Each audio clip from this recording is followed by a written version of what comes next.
Greater Hyderabad సహా తెలంగాణలోని పలు జిల్లాలను భారీ వర్షాలు ముంచెత్తాయి. ఇక హైదరాబాద్ లో పరిస్థితి వర్ణనాతీతంగా ఉంది. We can't explain in words. వాగులు వంకలు పొంగు పొర్లుతూ ఉండడంతో పలు కాలనీలు రోడ్లపైకి నీరు చేరి ప్రజలు ఇబ్బందులు పడుతున్నారు. చాలా చోట్ల విద్యుత్ సరఫరాకి అంతరాయం కలిగింది. నగరంలో ఈ తెల్లవారుజాము నుంచే ఉరుములు మెరుపులతో కుండపోత వాన కురుస్తోంది. ఇప్పటికీ పలు ప్రాంతాల్లో కుండపోతగా వాన కురుస్తూనే ఉంది. కొన్ని ప్రాంతాల్లో కాస్త తగ్గినట్టుగా తెలుస్తోంది. Dilsukhnagar, Kothapet, Saroornagar, old city, Balkampet videos మనం చూస్తున్నాము. ఎల్బీ నగర్, నాగోల్, అల్కాపూరి ప్రాంతాల్లో కూడా భారీ వర్షం కురుస్తోంది. ఖైరతాబాద్, నాంపల్లి, అమీర్పేట్, పంజాగుట్ట, బంజారా హిల్స్ పలు ప్రాంతాల్లో వర్షం దంచి కొడుతూనే ఉంది. నిన్నటి నుంచి కూడా ఎడతెరిపి లేకుండా వర్షం కురుస్తోంది. ఈరోజు తెల్లవారుజాము నుండి మరీ ఎక్కువైందని చెప్పాలి. ఈ నేపథ్యంలో నగరంలోని ప్రధాన రహదారులన్నీ జలమయమయ్యాయి. కొన్ని ప్రాంతాల్లో మోకాలు లోతు వరకు నీరు చేరి రాకపోకలకు ఇబ్బందిగా మారింది. లోతట్టు ప్రాంతాలు ఇప్పుడు జలమయమైపోయాయి. దీంతో అప్రమత్తంగా ఉండాలని జీహెచ్ఎంసీ అధికారులు సూచించారు. మరోవైపు రంగంలోకి దిగారు జీహెచ్ఎంసీ అధికారులు. డిఆర్ఎఫ్ బృందాలు యుద్ధ ప్రాతిపదికన ఆ వాటర్ లాగింగ్ ఏరియాస్ ఎక్కడైతే వాటర్ ఆగిపోయాయో వాటిని క్లియర్ చేసే ప్రయత్నాల్లో ఉన్నారు వాళ్ళంతా. తెలంగాణ అంతటా కూడా ఇంకొక 4 రోజుల పాటు భారీ వర్షాలు ఉండవచ్చని వాతావరణ శాఖ అధికారులు హెచ్చరిస్తున్నారు. ఎల్లో అలర్ట్ జారీ అయింది. అధికార యంత్రాంగం కూడా అప్రమత్తమైంది. అలానే ఒక టోల్ ఫ్రీ నెంబర్ కూడా ఇస్తున్నారు, 0402111111. మీకు ఎలాంటి అవసరం ఉన్నా మీ ఏరియాలో మీకు హెల్ప్ అవసరమైనప్పుడు 0402111111 నెంబర్కి ఫోన్ చేసి వాళ్ళకి ఇన్ఫర్మేషన్ ఇవ్వచ్చు. అయితే రామాంతపురంలో ఎలాంటి సిచ్యువేషన్ ఉందో మనం వివరించడానికి మా ప్రతినిధి లక్ష్మీకాంత్ సిద్ధంగా ఉన్నారు. లక్ష్మీకాంత్, అక్కడ సిచ్యువేషన్ ఎలా ఉంది, ప్రజల పరిస్థితి ఎలా ఉంది? పూర్తిగా చాలా ప్రాంతాల్లో హైదరాబాద్లో లోతట్టు ప్రాంతాలన్నీ నీళ్లలో మునిగిపోయి కనిపిస్తున్నాయి. అక్కడ విద్యుత్ సరఫరా ఉందా? ఎలాంటి సిచ్యువేషన్ కనిపిస్తోంది? ప్రస్తుతం నేను హైదరాబాద్ మహానగరంలోని రామాంతపూర్ దూరదర్శన్ కేంద్రం వద్ద ఉన్నాం. దూరదర్శన్ కేంద్రం వద్ద ఉన్న మెయిన్ రహదారిది. ఈ రోడ్డు ఒక్కసారి పరిస్థితి చూసుకుంటే చెరువు స్పష్టంగా చెరువు ఎలా ఉంటుందో అలా మనకు దర్శనమిస్తుంది.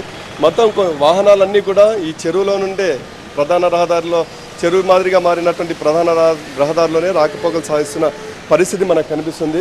కొన్ని చోట్ల ఆటోలు వరద నీరు ఆటోల్లోకి వెళ్ళిపోవడంతో ఆటోలు కూడా తోచుకుంటూ చాలామంది వెళ్ళారు. ఉదయం నుంచి కూడా తెల్లవారుజాము నుంచి కూడా భారీ వర్షం మొత్తం హైదరాబాద్ నగరం మొత్తం కూడా దంచి కొడుతుందని చెప్పొచ్చు.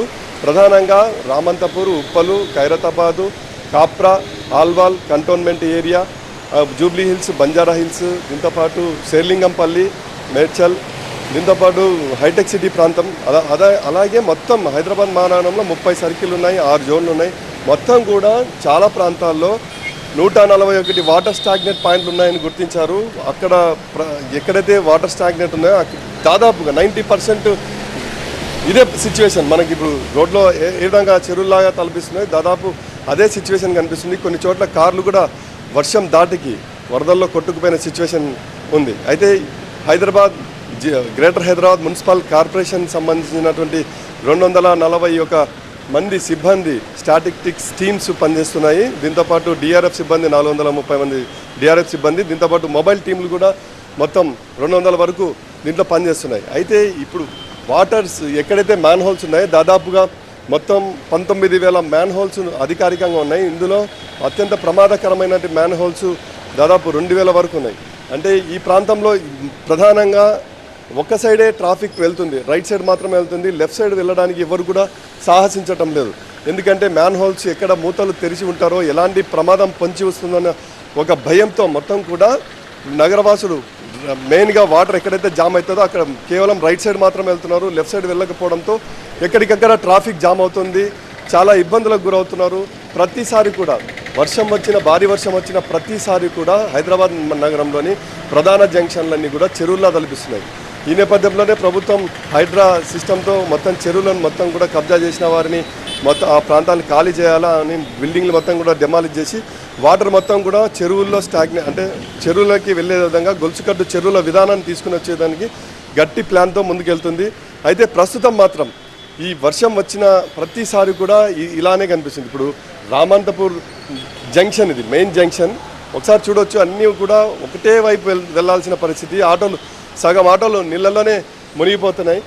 ఎక్కడికక్కడ ఈ వాటర్ స్తంభించిపోవడం, అయితే మ్యాన్ హోల్స్ ద్వారా వాటర్ వెళ్ళలేని దుస్థితి ఉంది ఇక్కడ. ఇంత భారీ వర్షం వచ్చిందంటే మనకు కళ్ళకు కట్టినట్టు మనకు అనిపిస్తుంది. కానీ ఈ వరద నీరు మొత్తం కూడా వెళ్ళడానికి ఎక్కడ కూడా సరైన వ్యవస్థ లేదు ఇక్కడ. దీంతో ప్రతిసారి కూడా ఇక్కడ భారీ వర్షాలు వచ్చిన ప్రతిసారి కూడా మొత్తం వాటర్ స్టాగ్నేట్ అవుతుంది. మనం చూడొచ్చు, మనకు రైట్ సైడ్లో ఈ వాహనాలు ఏవైతే ఆల్విన్ వెహికల్స్ ఉన్నాయో ఆల్విన్ వెహికల్స్ అన్నీ కూడా దాదాపు సగం టైర్లు మొత్తం కూడా వరద నీటిలోనే మునిగిపోయాయి. దీంతో ఈ వెహికల్స్ తీయాలంటే కూడా ఆ సైడ్కి ఏముంటాయన్న భయంతో వాళ్ళు మూమెంట్ కానీ చేయలేని పరిస్థితి ఉంది, ఇక్కడ స్థానికులు చెప్తున్నారు మనకు. అదేవిధంగా మనకు హైదరాబాద్ మహానగరం మొత్తం కూడా నిన్నటి నుంచి భారీ వర్షాలతో మొత్తం కూడా ఎక్కడికక్కడ జామ్ అవుతున్న సిచ్యువేషన్లో హైదరాబాద్ మొత్తం కూడా అలర్ట్గా ఉండాలని స్వయంగా మున్సిపల్ శాఖ ప్రిన్సిపల్ సెక్రటరీ దానా కిషోర్ మొత్తం కూడా అధికార యంత్రాంగాన్ని అప్రమత్తం చేసి వివిధ శాఖల అధికారులంతా కూడా దీనికి సంబంధించిన వాళ్ళు ఎవరైనా కానీ రంగంలో దిగి మొత్తం ఈ వాటర్ స్టాగ్నెంట్ సమస్యలు క్లియర్ చేయాలని ఆదేశాలు కూడా జారీ చేసిన పరిస్థితి. Right Lakshmikant, thank you.